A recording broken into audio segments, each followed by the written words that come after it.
আগামী জাতীয় নির্বাচন 2026 সালের এপ্রিলের প্রথমার্ধের যে কোনো একটি দিনে অনুষ্ঠিত হবে। বিসমিল্লাহির রহমানির রহিম। প্রিয় দেশবাসী, শিশু, কিশোর কিশোরী, তরুণ তরুণী, ছাত্রছাত্রী, বয়স্ক, বৃদ্ধ, নারী পুরুষ সবাইকে আমার সালাম জানাচ্ছি। আসসালামু আলাইকুম। শুরুতেই আপনাদের সবাইকে জানাই পবিত্র ঈদুল আজহার শুভেচ্ছা। ঈদ মোবারক। প্রতি বছরই এই দিনটি আমাদের সামনে হাজির হয় ত্যাগের এক মহান দৃষ্টান্ত হয়ে।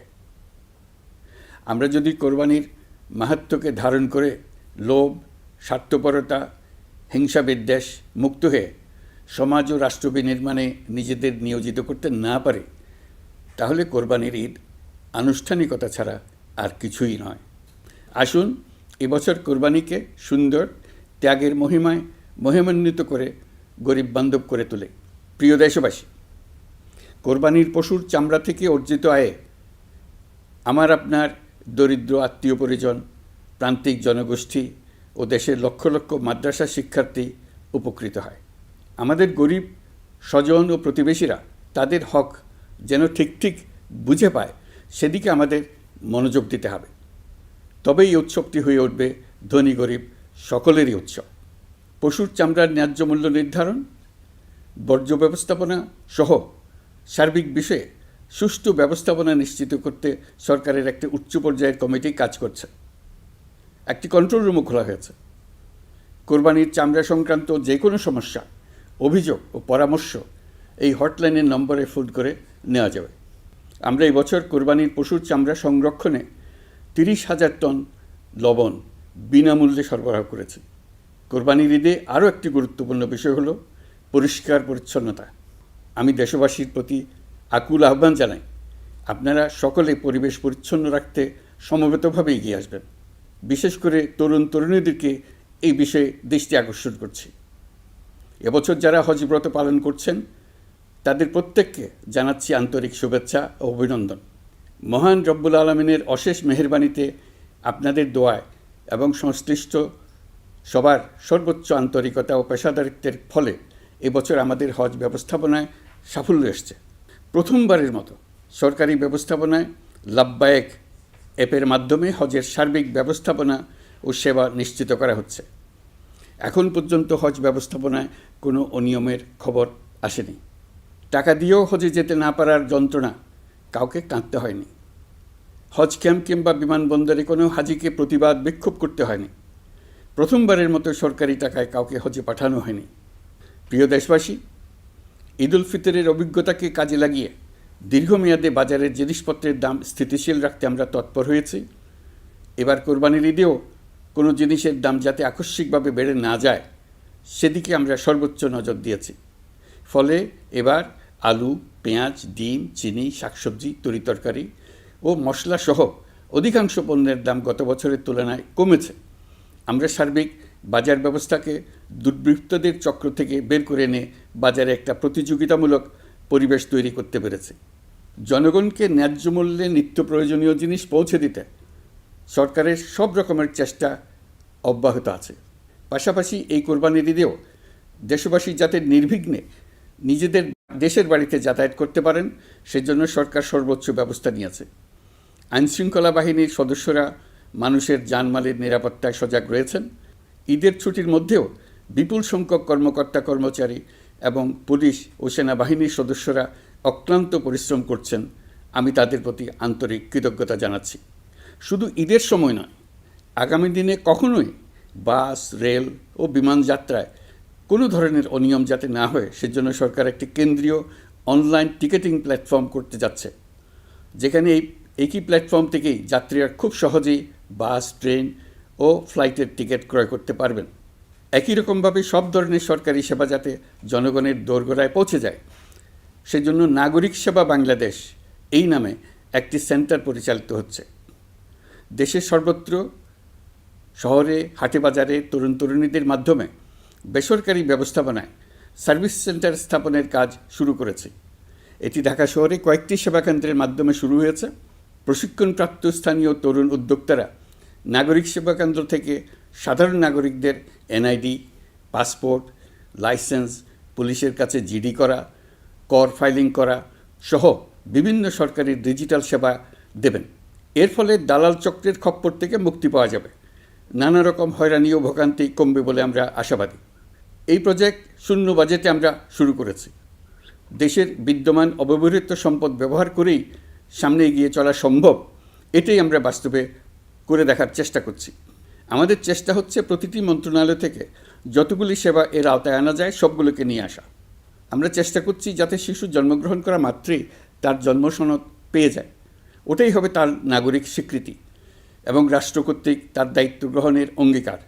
ওইখান থেকেই যাবতীয় সকল সনদ সে তার নাগরিক অধিকার হিসেবে ক্রমাগতভাবে সম্মানের সঙ্গে পেতে থাকবে। এক অফিস থেকে আরেক অফিসে তার দৌড়াতে হবে না, দালালের পেছনে মাসের পর মাস ঘুরতে হবে না। বিদেশ সফরে গেলে সেখানকার প্রবাসী বাংলাদেশিরা প্রায় আমাদেরকে সরকারি সেবা পেতে নানা রকম দুর্ভোগের কথা জানান। প্রবাসীদের জন্য বিদেশে তাদের নিজ নিজ শহরে আমরা বেসরকারি উদ্যোগে পরিচালিত নাগরিক সেবা কেন্দ্র স্থাপনের উদ্যোগ নিচ্ছি। সেখান থেকে তারা পাসপোর্ট নবায়ন, জাতীয় পরিচয়পত্র ইত্যাদি সংগ্রহ করতে পারবেন। এগুলো কঠিন কাজ, এগুলোকে কঠিন করা হয়েছে, কিন্তু এখন সরকারের অভ্যন্তরে সাহসী ও উদ্যোগী সিনিয়র সচিব এবং ডিজিদের সহযোগিতায় অন্তর্বর্তী সরকারের মেয়াদকালে আমরা এটা সমাপ্ত করতে বদ্ধপরিকর। প্রিয় দেশবাসী, আপনারা জানেন ঐতিহাসিক অভ্যুত্থানের পর এই সরকার যখন দায়িত্ব গ্রহণ করে তখন দেশের অর্থনৈতিক অবস্থা ছিল ভয়াবহ। ভয়ঙ্করভাবে যুদ্ধবিধ্বস্ত দেশের অর্থনীতিও এতটা খারাপ থাকে না যতটা খারাপ করে দিয়েছে 16 বছরের লাগামহীন লুটপাটতন্ত্র। আশার বিষয় হচ্ছে শুধু ব্যাংক নয়, প্রত্যেকটি আর্থিক প্রতিষ্ঠান এখন ঘুরে দাঁড়িয়েছে। জনগণের আমানত এখন নিরাপদ। অর্থনীতির অধিকাংশ সূচক ইতিবাচক ধারায় ফিরে এসছে। আমাদের অর্থনীতির ইতিবাচক ধারা বিদেশি বিনিয়োগকারীদেরকেও আকৃষ্ট করছে। বৈদেশিক মুদ্রার রিজার্ভ শূন্যে নেমে যাওয়ার ভয়ে পতিত সরকার বিদেশি ব্যবসায়ীদের আয় নিজ দেশে নিতে দিচ্ছিল না। আমরা সেটা নিরসন করেছি। বৈদেশিক মুদ্রার রিজার্ভকে ইতিবাচক অবস্থায় নিয়ে আসতে পেরেছি। এই অর্থ বছরে আমরা চেষ্টা করেছি এমন একটি বাজেট দিতে যা সত্যিকার অর্থে জনকল্যাণমুখী হয়। দেশের ইতিহাসে প্রথমবারের মতো একটি বাজেট তার আগের বছরের চেয়ে ছোট হয়েছে। প্রবৃত্তিকেন্দ্রিক ধারণা থেকে সরে এসে আমরা চেষ্টা করেছি সামগ্রিক উন্নয়নের ধারণায় জোর দিতে। এই বাজেট প্রথাগত ভৌত অবকাঠামো তৈরির খতিয়ান নয়। এই বাজেটে প্রাধান্য দেওয়া হয়েছে মানুষকে। নজরদারি বৃদ্ধির ফলে রপ্তানি আয় বেড়েছে। অর্থনীতির দুঃসময়ে আমাদের প্রবাসী ভাই বোনেরা রেমিটেন্স যোদ্ধা হিসেবে এগিয়ে এসছেন, যার ফলে রেমিটেন্স প্রবাহ উল্লেখযোগ্যভাবে বৃদ্ধি পেয়েছে। আমি জাতির পক্ষ থেকে সকল রেমিটেন্স যোদ্ধাকে কৃতজ্ঞতা জানাচ্ছি। স্বৈরাচারী সরকারের পতনের পর অর্থ পাচার রোধে কঠিন পদক্ষেপ নিয়েছে অন্তর্বর্তী সরকার। এছাড়া পুরনো আমদানির দায় পরিশোধ হওয়ায় বৈদেশিক মুদ্রার রিজার্ভের উপরও চাপও কমেছে। রাজস্ব আদায় বাড়ানোর জন্যে পূর্ব ঘোষণা অনুযায়ী জাতীয় রাজস্ব বোর্ড NBR ভেঙে অর্থ মন্ত্রণালয়ের অধীনে রাজস্ব নীতি বিভাগ এবং রাজস্ব ব্যবস্থাপনা বিভাগ নামে দুটি স্বতন্ত্র বিভাগ প্রতিষ্ঠা করা হয়েছে। এটি একটি বড় কাঠামোগত সংস্কার। এই সিদ্ধান্তের ফলে বিশাল আকারের দুর্নীতি কমবে, রাজস্ব ব্যবস্থার দক্ষতা বাড়বে, স্বার্থের দ্বন্দ্ব কমবে এবং রাজস্ব আহরণের আওতা সম্প্রসারিত হবে। অর্থনীতি সহ বিগত মাসগুলোতে সরকারের প্রত্যেকটি মন্ত্রণালয় ছোট বড় বহু সংস্কারের উদ্যোগ নিয়েছে। মোট 54টি মন্ত্রণালয়ে 1000-এরও উপরে সংস্কার ও উন্নয়ন সংক্রান্ত পদক্ষেপ নেওয়া হয়েছে। এর পাশাপাশি আমরা যে সংস্কার কমিশন করেছিলাম তাদের সুপারিশের মধ্য থেকে আশু করণীয় সুপারিশগুলো দ্রুত বাস্তবায়নের জন্য মন্ত্রণালয়গুলো কাজ করে যাচ্ছে। মে মাস পর্যন্ত বিভিন্ন সংস্কার কমিশন থেকে প্রাপ্ত সুপারিশের ভিত্তিতে 54টি মন্ত্রণালয়ে 129টি সুপারিশ বাস্তবায়ন করা হয়েছে। এই সকল সংস্কার কাজের মধ্যে কয়েকটি চুম্বক অংশ আজ আপনাদের সামনে তুলে ধরতে চাই। আইন ও বিচার বিভাগ মোট 33টি গুরুত্বপূর্ণ সুপারিশ ইতিমধ্যে বাস্তবায়ন করেছে। এর মধ্যে উল্লেখযোগ্য হল ইন্টারন্যাশনাল ক্রাইমস ট্রাইব্যুনাল অ্যাক্ট 1973 সংশোধন ও পুনর্গঠন করে আইনটি আন্তর্জাতিক মানের সাথে সামঞ্জস্যপূর্ণ করা, বিচার বিভাগীয় সংস্কার কমিশনের প্রস্তাব অনুযায়ী সুপ্রিম কোর্ট বিচারক নিয়োগ অধ্যাদেশ 2025 প্রণয়ন ও জারি করা হয়েছে।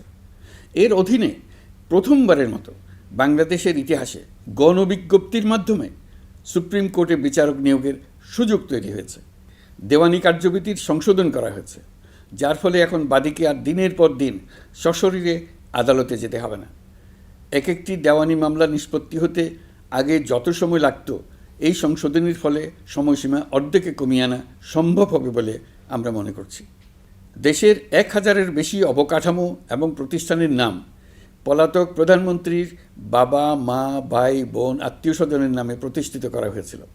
তার মধ্যে ছিল সেনানিবাস, বিমানঘাঁটি, নৌবাহিনীর জাহাজ, মেগা সেতু, সড়ক, স্থাপনা, স্কুল, কলেজ, বিশ্ববিদ্যালয়, হাসপাতাল, গবেষণা কেন্দ্র, আরও বহু কিছু। এগুলো সব নাম পরিবর্তন করা হয়েছে। নারী ও শিশু নির্যাতন দমন আইন সংশোধন করা হয়েছে। প্রবাসী ভাই বোনদের অনেক দিনের দাবির পরিপ্রেক্ষিতে পাওয়ার অফ অ্যাটর্নি বিধিমালা সংশোধন করা হয়েছে। এখন পুরনো পাসপোর্টে নো ভিসা রিকোয়ার্ড স্টিকার থাকলে কিংবা জন্মসনদ থাকলে বিদেশ থেকে পাওয়ার অফ অ্যাটর্নি সম্পাদন করতে পারবে।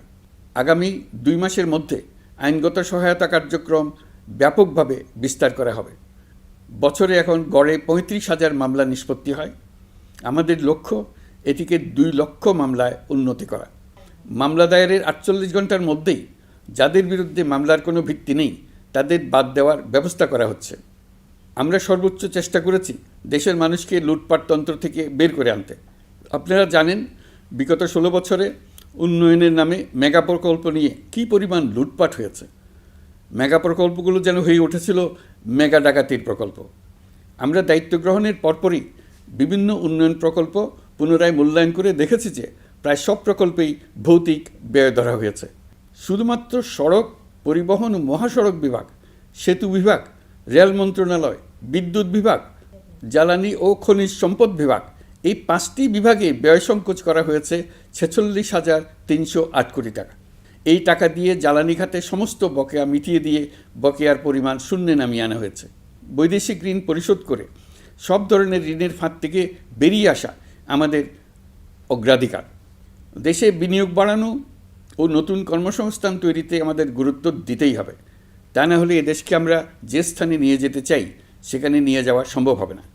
বিনিয়োগ ও কর্মসংস্থানের ব্যাপারে রাজনৈতিক দল ও জনগণ আমাদের সর্বাত্মক সমর্থন করছেন। সকলের মধ্যে ব্যাপক আগ্রহ, কৌতূহল আমাদের অনুপ্রেরণা যোগাচ্ছে। সংশ্লিষ্টদের সঙ্গে আলোচনা করে বিনিয়োগ পরিবেশ উন্নত করতে 30টি মূল সংস্কার কাজকে অগ্রাধিকার দেওয়া হয়েছে এবং ইতিমধ্যে 18টি সুপারিশ বাস্তবায়ন করা হয়েছে। বিনিয়োগ বান্ধব পরিবেশ গড়ে তুলতে এবং দেশি বিদেশি শিল্প প্রতিষ্ঠানের মধ্যে সংযোগ সৃষ্টি করতে আমরা সর্বোচ্চ চেষ্টা করে যাচ্ছি। গত অক্টোবর হতে মার্চ পর্যন্ত নেট বিদেশি বিনিয়োগ এসছে মোট 756 মিলিয়ন মার্কিন ডলার, অর্থাৎ প্রায় 9,247 কোটি টাকা। বাংলাদেশ ইনভেস্টমেন্ট সামিট 2025-এ নির্দিষ্ট খাতভিত্তিক সেশনের মাধ্যমে ব্যবসায়ী চেম্বার, ব্যাংক ও বেসরকারি খাতের অন্যান্য অংশীদারদের মধ্যে আলোচনা হয়েছে। ইনভেস্টমেন্ট সামিটে বিদেশি বিনিয়োগকারীরা ও রাজনৈতিক দলগুলোর মধ্যেও আলোচনার জন্য আলাদা ব্যবস্থা রাখা হয়েছিল, যাতে করে পরবর্তীতে যে দলই ক্ষমতায় আসুক না কেন তারা যেন বিনিয়োগ বান্ধব বাংলাদেশ গড়তে নিজেদের প্রতিশ্রুতির কথা জানাতে পারেন। সম্প্রতি চীনের বাণিজ্যমন্ত্রী চীনের 100টি কোম্পানির প্রায় 150 বিনিয়োগকারী ও ব্যবসায়ী নিয়ে বাংলাদেশে এসছেন। আমরা আশা করছি খুব দ্রুতই বড় আকারের বিদেশি বিনিয়োগ দেখতে পাব। সম্প্রতি আমি চীন, কাতার, জাপান সহ কয়েকটি দেশ সফর করেছি। এসব সফরেও বিভিন্ন বৈঠকে বাংলাদেশের অর্থনৈতিক সম্ভাবনা অগ্রগতির কথা তুলে ধরেছি। দ্বিপাক্ষিক বাণিজ্য বিনিয়োগের বিষয়ে ফলপ্রসূ আলোচনা হয়েছে। আরও বেশি সংখ্যক বাংলাদেশি যাতে বিদেশে কর্মসংস্থানের সুযোগ পায় সে চেষ্টা করেছি। বাংলাদেশে কাতারি বিনিয়োগকারীদের জন্য একটি বিশেষ অর্থনৈতিক অঞ্চল গড়ে তোলার বিষয়ে আমাদের মধ্যে আলোচনা হয়েছে। বাংলাদেশের লাখো লাখো ছেলেমেয়েরা মাদ্রাসায় পড়াশোনা করে, তাদের জন্য প্রযুক্তি শিক্ষা ও বিদেশি ভাষা শিক্ষা চালু করতে আমরা কাতার চ্যারিটির সাহায্য চেয়েছি। গত মাসে আমি জাপান সফরে গিয়েছিলাম। এই সফরে জাপানের প্রধানমন্ত্রী বাংলাদেশকে বাজেট সহায়তা ও রেলপথ উন্নয়নের জন্য $1 বিলিয়ন মার্কিন ডলারের ঋণ ঘোষণা করেছেন। দ্বিপাক্ষিক 3টি চুক্তিপত্র বিনিময় হয়েছে। এই সফরে দুই দেশের মধ্যে অর্থনৈতিক বিনিয়োগ ও অন্যান্য সহযোগিতার ক্ষেত্রে 6টি সমঝোতা স্মারক অর্থাৎ MOU স্বাক্ষর হয়েছে। বাংলাদেশের কর্মশক্তির দক্ষতা বৃদ্ধি এবং জাপানে তাদের কর্মসংস্থান সহজতর করার লক্ষ্যে জাপানের সঙ্গে আমরা 2টি সমঝোতা স্মারকে স্বাক্ষর করেছি। জাপানের শ্রমিক সংকট রয়েছে, আমরা আগামী 5 বছরে জাপানে 1 লক্ষ কর্মী পাঠানোর চুক্তি সই করেছি। এর চাইতে আরও বেশি শ্রমিক ক্রমাগতভাবে পাঠানোর আয়োজন করে এসেছি। প্রিয় দেশবাসী, 1971 সালে বাংলাদেশ স্বাধীন হওয়ার পর অর্থনৈতিকভাবে আমাদের যে উন্নতির শিখরে থাকার কথা ছিল, বিশ্বের কাছে মাথা উঁচু করে দাঁড়াবার কথা ছিল, সেই উচ্চতায় আমরা পৌঁছতে পারিনি। আমরা চাই বাংলাদেশ দক্ষিণ এশিয়ার অর্থনৈতিক প্রাণকেন্দ্র হিসেবে প্রতিষ্ঠিত হোক। এই কারণে বিনিয়োগ পরিষেবার উন্নয়নের পাশাপাশি বন্দরের সক্ষমতা বাড়াতে উদ্যোগ নিয়েছি। এটা করা সম্ভব না হলে দেশের কোটি কোটি মানুষের বেকারত্ব ঘুচবে না, অর্থনৈতিক সংকট রয়েই যাবে। চট্টগ্রাম বন্দর নিয়ে অনেকের মধ্যে কৌতূহল তৈরি হয়েছে। মাঝে মাঝে এমন কথাও শুনেছি যে এই বন্দর বিদেশিদেরকে নাকি দিয়ে দেওয়া হচ্ছে। আমি আগেও জানিয়েছি, চট্টগ্রাম বন্দর হলো বাংলাদেশের অর্থনীতির হৃৎপিণ্ড। বর্তমানে এই হৃৎপিণ্ড অতি দুর্বল। এখন যে অবস্থায় আছে সেই অবস্থায় তাকে রেখে দিলে আমাদের অর্থনীতিকে সামনে এগিয়ে নিয়ে যাওয়া সম্ভব হবে না। এই হৃৎপিণ্ডকে বড় করতে হবে, মজবুত করতে হবে, সুঠাম করতে হবে। তা করতে হলে বহু উদ্যোগ গ্রহণ করতে হবে, অভিজ্ঞদের সাহায্য লাগবে। আমরা যাদের সঙ্গে যোগাযোগ করেছি তারা বন্দর ব্যবস্থাপনায় বিশ্বের সেরা, সবচেয়ে অভিজ্ঞ। তারা ইউরোপ, কানাডা, অস্ট্রেলিয়া, চীন, দক্ষিণ কোরিয়া, ভারত, পাকিস্তান, তুরস্ক, মধ্যপ্রাচ্য ও আফ্রিকা সহ বিশ্বজুড়ে বন্দর পরিচালনা করে। তাদের কাজ বন্দর ব্যবস্থাপনা। আমাদের লক্ষ্য হলো বন্দর ব্যবস্থাপনার কাজ যত তাড়াতাড়ি সম্ভব তাদের কাছ থেকে শিখে নাও। আমি গ্যারান্টি দিয়ে বলতে পারি, যদি 31 সালের মধ্যে আমরা বন্দরের কাজ শিখে ফেলি, এর পরবর্তী 5 বছরে অর্থাৎ 36 সালের মধ্যে পৃথিবীর যত দেশে যত বন্দর এই কোম্পানিগুলো চালায় তাদের বহু বন্দর এই বাংলাদেশিরাই পরিচালনা করবে। আপনারা যে বন্দরেই পা দেবেন দেখবেন সেখানে বাংলাদেশিরা আছেন। বহু লোকের কর্মসংস্থান হবে, বহু লোকের উপরে ওঠার সুযোগ হবে। তাদের নিজেদের প্রয়োজনেই তারা আমাদের চাকরি দেবে। আগে যে কোনো জাহাজে চড়লে দেখতাম জাহাজের নাবিক চট্টগ্রামের কিংবা সিলেটের। বন্দরের কাজ একবার শিখে নিতে পারলে ভবিষ্যতে আমরা যে বন্দরে যাব না কেন দেখব সেখানে চট্টগ্রাম, নোয়াখালী, সিলেট আর বরিশালের লোক, বাংলাদেশের লোক। আমাদের বন্দর যদি আধুনিক হয় তা শুধু বাংলাদেশের অর্থনীতিতেই ভূমিকা রাখবে না, বরং আমরা নেপাল, ভুটান সহ পার্শ্ববর্তী সকল দেশের অর্থনীতিতে ইতিবাচক ভূমিকা রাখতে সক্ষম হব। এই বন্দরই হবে অঞ্চলের অর্থনীতির সমৃদ্ধির চাবিকাঠি। কুমিরা থেকে টেকনাফ পর্যন্ত নানা বন্দরের কর্মচাঞ্চল্যে সমগ্র উপকূল অঞ্চল দক্ষিণ এশিয়ার একটি গুরুত্বপূর্ণ অর্থনৈতিক প্রাণকেন্দ্র হিসেবে প্রতিষ্ঠিত হবে। এই পুরো অঞ্চলে অনেকগুলো শিল্পাঞ্চল গড়ে উঠবে শুধু সমুদ্রের সান্নিধ্য এবং তার ব্যবহারের দক্ষতার কারণে। তার সঙ্গে গড়ে উঠবে আরেকটি নতুন শিল্প, আধুনিক পদ্ধতিতে সমুদ্রে মাছ পালন, আহরণ ও প্রক্রিয়াজাতকরণের শিল্প। এটি আরেকটি নতুন জগৎ সৃষ্টি করবে। এই ব্যাপারে আমরা আমাদের বন্ধু দেশগুলোর সঙ্গে আলোচনা শুরু করেছি এবং তারা উৎসাহ সহকারে সাড়া দিয়েছেন।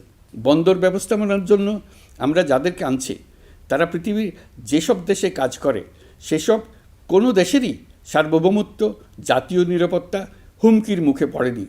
আমি দেশবাসীর প্রতি আহ্বান জানাই, আপনারা নিজেদেরকে ভিত্তিহীন বিরোধিতা এবং অপপ্রচারের শিকার হতে দেবেন না। অন্তর্বর্তীকালীন সরকারের বন্দর ব্যবস্থাপনার উদ্যোগে আপনাদের দৃঢ় সমর্থন অব্যাহত রাখুন। যারা বিরোধিতা করছে তাদের প্রতিহত করুন। আপনারা জানেন আমাদের দেশে এখন 12 লক্ষ রোহিঙ্গা বসবাস করছে।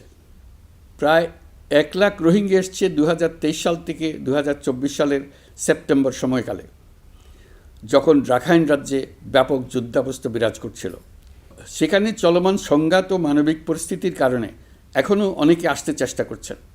রোহিঙ্গাদের বাংলাদেশে আসা বন্ধ করতে এবং যারা ইতিমধ্যে বাংলাদেশে অবস্থান করছেন তাদের প্রত্যাবাসনের জন্য আমরা উদ্যোগ নিয়েছি। আমরা যখন দায়িত্ব গ্রহণ করেছিলাম তখন রোহিঙ্গা ইস্যুটিকে প্রায় মৃত অবস্থায় পেয়েছিলাম। আন্তর্জাতিক এজেন্ডা থেকে ইস্যুটি ঝরে পড়েছিল। সেই অবস্থা থেকে আমরা ইস্যুটিকে বিশ্ববাসীর দৃষ্টির সম্মুখভাবে নিয়ে আসতে পেরেছি। আমি গত বছর সেপ্টেম্বর মাসে জাতিসংঘ সাধারণ পরিষদে রোহিঙ্গা বিষয়ক একটি আন্তর্জাতিক সম্মেলন অনুষ্ঠানের আহ্বান জানিয়েছিলাম। আপনারা জেনে খুশি হবেন, জাতিসংঘের সকল সদস্য রাষ্ট্র এই বিষয়ে একমত হয়েছেন এবং তারা একটি উচ্চ পর্যায়ের আন্তর্জাতিক সম্মেলন আয়োজনের সিদ্ধান্ত নিয়েছে। এই বছর সেপ্টেম্বর মাসে যুক্তরাষ্ট্রের নিউ ইয়র্কে এই সম্মেলনটি অনুষ্ঠিত হবে। একই সাথে রোহিঙ্গাদের প্রত্যাবাসনের জন্য আমরা আন্তর্জাতিক জনমত গঠন করতে পেরেছি। গত মার্চ মাসে বাংলাদেশ সফরে এসে জাতিসংঘের মহাসচিব অ্যান্টোনিও গুতেরেস পরিষ্কারভাবে ঘোষণা করেছেন যে মিয়ানমারের প্রত্যাবাসনই রোহিঙ্গা সমস্যার একমাত্র সমাধান। প্রত্যাবাসনের বিষয়ে আরেকটি বড় অগ্রগতি হচ্ছে মিয়ানমার সরকার কর্তৃক প্রত্যাবাসনযোগ্য রোহিঙ্গাদের সর্বপ্রথম তালিকা ঘোষণা। গত এপ্রিল মাসে ব্যাংককে বিমস্টেক সম্মেলনের সাইডলাইনে আলোচনার সময় মিয়ানমার সরকার প্রথমবারের মতো 1,80,000 রোহিঙ্গা প্রত্যাবাসনযোগ্য বলে ঘোষণা করেছে। রোহিঙ্গাদের প্রত্যাবাসনে ও আমাদের সীমান্তের নিরাপত্তা নিশ্চিত করতে মিয়ানমারের সরকার সহ সেখানকার বিদ্রোহী গোষ্ঠীর সাথে আনুষ্ঠানিক ও অনানুষ্ঠানিক যোগাযোগ রাখা হচ্ছে। আমরা যত দেশেই সফর করেছি সব দেশেই রোহিঙ্গা সংকট মোকাবেলায় রাষ্ট্রীয় নেতা ও সরকারের প্রতিনিধিদের সঙ্গে আলোচনা করেছি, তাদের সহযোগিতা চেয়েছে। তারা ইতিবাচকভাবে আমাদের আহ্বানে সাড়া দিয়েছেন। জাতিসংঘের মহাসচিব গত মার্চ মাসে ঢাকা সফরকালে রাখাইন রাজ্যে মানবিক বিপর্যয়ের মোকাবেলার জন্য একটি ত্রাণ চ্যানেলের প্রস্তাব করেছিলেন। তিনি বলেছিলেন এই প্রস্তাবটি রোহিঙ্গাদের প্রত্যাবাসনে সহায়ক হবে। বিষয়টি প্রস্তাব পর্যায়ে রয়ে গেছে। আমরা লক্ষ্য করেছি রাখাইনের জন্য বাংলাদেশ করিডোর দিয়ে দিয়েছে বলে একটা অপপ্রচার চালানো হচ্ছে। আমি সুস্পষ্টভাবে বলছি, এটা সর্বৈব মিথ্যা। এটা চিলে কান নিয়ে যাওয়ার গল্প। যারা অসত্য কল্পকাহিনী বানিয়ে বাংলাদেশের মানুষকে ক্রমাগত বিভ্রান্ত করে অশান্তি সৃষ্টিতে নিয়োজিত, এটা তাদেরই শিল্পকর্ম। আপনারা এ বিষয়ে হুঁশিয়ার থাকবেন, কোনোভাবেই বিভ্রান্ত হবেন না। এসব অপপ্রচার সত্ত্বেও আমরা লক্ষ্যচ্যুত হব না। এই জটিল সমস্যাটি সমাধানে আমাদের কাজ চালিয়ে যাব। প্রিয় দেশবাসী, আগামী মাসে জুলাই গণ অভ্যুত্থানের বছর পূর্ণ হবে। যাদের আত্মত্যাগের কারণে এই অভ্যুত্থান সম্ভব হলো, আমরা তাদেরকে এবং তাদের পরিবারকে প্রতি মুহূর্তে আমাদের দৃষ্টিতে রেখেছি। তাদের জন্য নানা কর্মসূচি আমরা বাস্তবায়ন করে চলেছি। এখন পর্যন্ত 834টি শহীদ পরিবারের মধ্যে 630টি শহীদ পরিবারকে 10 লক্ষ টাকা করে 63 কোটি টাকার সঞ্চয়পত্রের জন্য ব্যাংক চেক দেওয়া হয়েছে। অবশিষ্ট যারা আছেন তাদের ওয়ারিশ নির্ধারণ সংক্রান্ত বিষয়গুলি নিষ্পত্তি সাপেক্ষে সঞ্চয়পত্র দেওয়া হবে। এর পাশাপাশি গণ অভ্যুত্থানে আহত প্রায় 12,500 জনকে 106 কোটি টাকা দেওয়া হয়েছে। গণ অভ্যুত্থানে আহতদের মধ্যে সরকারি বেসরকারি বিভিন্ন হাসপাতালে এই পর্যন্ত 15,393 জন চিকিৎসা গ্রহণ করেছেন। স্বাস্থ্যসেবা বিভাগের মাধ্যমে 40 জন আর মুক্তিযুদ্ধ বিষয়ক মন্ত্রণালয়ের মাধ্যমে 11 জনকে উন্নত চিকিৎসার জন্য সিঙ্গাপুর, থাইল্যান্ড ও রাশিয়া পাঠানো হয়েছে। তাদের চিকিৎসা বাবদ এই পর্যন্ত সরকার 61 কোটি টাকা ব্যয় করেছে এবং এই ব্যয় অব্যাহত আছে। আরও 28 জন জুলাই যোদ্ধাকে উন্নত চিকিৎসার জন্য সিঙ্গাপুর, থাইল্যান্ড ও তুরস্কে পাঠানোর প্রক্রিয়া চলছে। এখন পর্যন্ত বিভিন্ন হাসপাতালে চিকিৎসাধীনদের যুক্তরাজ্য, যুক্তরাষ্ট্র, ফ্রান্স, সিঙ্গাপুর, থাইল্যান্ড, চীন, মালয়েশিয়া ও নেপাল থেকে 26 জন বিশেষজ্ঞ চিকিৎসক এসে বিনামূল্যে চিকিৎসা দিয়েছেন। এই চিকিৎসকবৃন্দ শুধু যাতায়াত খরচ গ্রহণ করেছেন, এর বেশি কিছু তারা গ্রহণ করতে চান নাই। আমরা তাদের প্রতি কৃতজ্ঞ।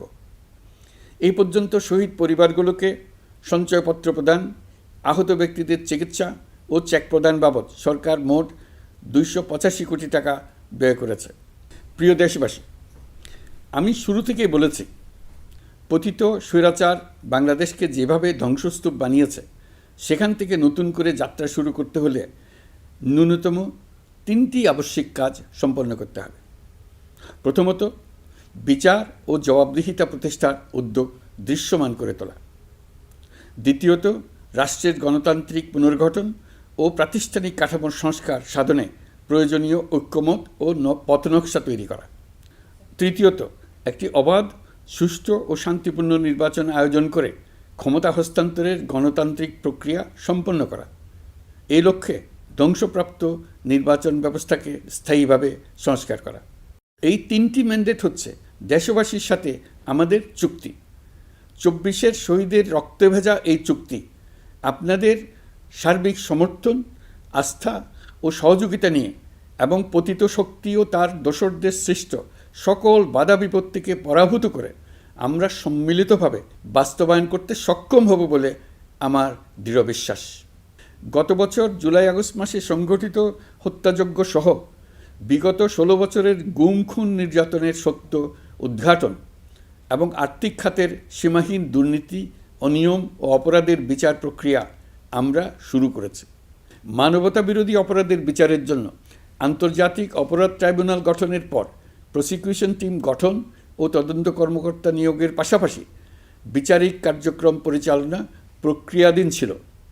যত দ্রুত সম্ভব বিচার কাজ শুরুর ব্যাপারে আমরা আশাবাদী ছিলাম। আপনারা জানেন, জুলাইয়ে সংঘটিত হত্যাযজ্ঞের বিচার ইতিমধ্যে শুরু হয়ে গেছে। বিচার কাজ যেন দ্রুত গতিতে সম্পন্ন হয় সেজন্য সরকারের পক্ষ থেকে যত রকম সহযোগিতা প্রয়োজন আমরা তা দিচ্ছি। বিচারের জন্য আন্তর্জাতিক অপরাধ ট্রাইব্যুনালের এজলাস কক্ষ ডিজিটাল প্রযুক্তিতে সমৃদ্ধ করা হয়েছে। ইতিহাসে প্রথমবারের মতো কোনো বিচার পর্ব আদালতের অনুমতিক্রমে সরাসরি কিংবা রেকর্ডকৃত পদ্ধতিতে গণমাধ্যমে প্রচারিত হচ্ছে। আমরা বিশ্বাস করি এতে করে বিচার বিভাগের প্রতি মানুষের আস্থা বাড়বে, বিচার নিয়ে অপপ্রচার বন্ধ হবে। প্রসিকিউশন বলছে, বিগত সরকার পতনের পর তাদের আজ্ঞাবহ ব্যক্তিরা বিভিন্ন গুরুত্বপূর্ণ সাক্ষ্য প্রমাণ বিনষ্ট করার চেষ্টা করেছে। থানা, হাসপাতাল সহ গুরুত্বপূর্ণ স্থানের দলিলপত্র পুড়িয়ে বা লুকিয়ে নষ্ট করার চেষ্টা করা হয়েছে। বিভিন্ন অপরাধমূলক স্থাপনার আকার, আকৃতি, দেয়াল ইত্যাদি ভেঙে এবং বিকৃত করে প্রমাণ লুকানোর চেষ্টা করা হয়েছে। বিভিন্ন ডিজিটাল এভিডেন্স যেমন ভিডিও, অডিও, ইন্টারনেট ডেটা যেগুলো ডিলিট বা ধ্বংস করার চেষ্টা করা হয়েছে, তদন্ত কর্মকর্তারা সর্বাধুনিক প্রযুক্তি ব্যবহার করে সেগুলো রিকভার এবং রেস্টোর করার কাজ করছেন। এই কাজে আমরা দেশবাসীর কাছেও সহযোগিতা কামনা করছি। স্বৈরাচারী সরকারের আমলে গত 16 বছরে রাজনৈতিক ভিন্নমত দমনের জন্য বিপুল সংখ্যক মানুষকে গুম করা হয়েছিল। এই মানুষগুলোকে এমন সব বন্দিশালায় আটকে রাখা হয়েছিল যাদের কোনোটির আয়তন ছিল মাত্র 3 ফিট বাই 3 ফিট। গুমের ঘটনা তদন্ত ও এই ভয়াবহ অপরাধের সঙ্গে যারা জড়িত তাদের বিচারের জন্য একটি স্বাধীন গুম সংক্রান্ত কমিশন নিরলসভাবে কাজ করে যাচ্ছে। তারা গুমের এমন রোমহর্ষক ঘটনা আবিষ্কার করেছে যা নিষ্ঠুরতার চূড়ান্ত সীমা ছাড়িয়ে গেছে। মানুষকে পেট কেটে সিমেন্টের বস্তা ঢুকিয়ে নদীতে ডুবিয়ে দেওয়া হতো, ইঞ্জেকশন দিয়ে অজ্ঞান করে জ্বলন্ত ইটভাটায় নিক্ষেপ করা হতো, ট্রেন ও গাড়ির নিচে ছুঁড়ে ফেলা হতো। কমিশন এখন পর্যন্ত 2টি অন্তর্বর্তীকালীন প্রতিবেদন জমা দিয়েছে। তারা এখনও প্রতিনিয়ত নতুন অভিযোগ পাচ্ছে। ইতিমধ্যে গুমের তদন্ত কার্যক্রমের জন্য ঢাকা শহরের 3টি, চাঁপাইনবাবগঞ্জ ও বগুড়া জেলায় 3টি গুমের কেন্দ্র পরিদর্শন ও সাক্ষ্য গ্রহণ করা হয়েছে। তদন্ত কাজে মানুষের সম্পৃক্ততা বাড়াতে বিশ্ববিদ্যালয়, মাদ্রাসা পর্যায়ে গণশুনানি গ্রহণ করা হয়েছে। মোট 8 শতাধিক শিক্ষার্থী, শিক্ষক, সাধারণ মানুষ গণশুনানিতে অংশ নিয়েছেন। গুম সংক্রান্ত বেশ কিছু অভিযোগ ইতিমধ্যে আন্তর্জাতিক অপরাধ ট্রাইব্যুনালের তদন্ত সংস্থার কাছে জমা হয়েছে। এছাড়াও এই সংক্রান্ত একটা আইন প্রণয়নের কাজ প্রায় শেষ পর্যায়ে আছে। অল্প কিছুদিনের মধ্যেই এটি চূড়ান্ত হবে বলে আশা করছি। গত 16 বছর ধরে এদেশের প্রতিটি স্তরে অপরাধ, অনিয়ম, দুর্নীতির ভাইরাস ছড়িয়ে পড়েছিল। এই রোগাক্রান্ত রাষ্ট্র ব্যবস্থাকে রোগমুক্ত করে জনগণের কল্যাণমুখী করতে হলে আমাদের রাজনৈতিক দলগুলোর সক্রিয় অংশগ্রহণ জরুরি। আমরা দায়িত্ব নেবার পর থেকেই রাজনৈতিক দলগুলোর সাথে নিয়মিত যোগাযোগ রেখেছি। বিভিন্ন ইস্যুতে রাজনৈতিক নেতাদের সঙ্গে আলাদা এবং একত্রিতভাবে বৈঠক করেছি। সর্বশেষ গত মাসের শেষ সপ্তাহেও বিভিন্ন রাজনৈতিক দলের নেতৃবৃন্দের সঙ্গে আমি বৈঠক করেছি এবং চলতি সপ্তাহে জাতীয় ঐক্যমত কমিশনের 2য় পর্বের আলোচনা শুরু করেছি। সরকার পরিচালনায় তারা তাদের গুরুত্বপূর্ণ মতামত তুলে ধরেছেন। রাজনৈতিক দলগুলো শুরু থেকে আমাদের সাথে সহযোগিতা করে আসছেন এবং সবসময় তারা সহযোগিতা অব্যাহত রাখার প্রতিশ্রুতি দিয়েছে। প্রিয় দেশবাসী, আপনাদের নিশ্চয় মনে আছে জুলাই গণঅভ্যুত্থানে নেতৃত্ব অংশ নেওয়া শিক্ষার্থীরা একটি জুলাই ঘোষণাপত্র দেওয়ার কথা জানিয়েছিল। তারা আমাকেও সেখানে আমন্ত্রণ জানায়।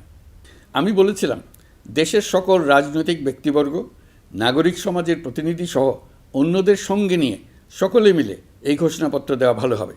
এর পাশাপাশি আগামী জুলাই মাসেই সকল রাজনৈতিক দলের ঐকমত্যের ভিত্তিতে একটি জুলাই সনদ প্রস্তুত করে আমরা জাতির সামনে উপস্থাপন করতে পারব বলে আশা করছি। এই জুলাই সনদ হলো একটি প্রতিশ্রুতি, একটি জনকল্যাণমুখী রাষ্ট্র নির্মাণের জন্য সংস্কার কমিশন যে প্রস্তাবগুলো দিয়েছে সেগুলোর মধ্য থেকে রাজনৈতিক দলগুলো যে কয়টিতে একমত হয়েছে তার তালিকা থাকবে এই সনদে।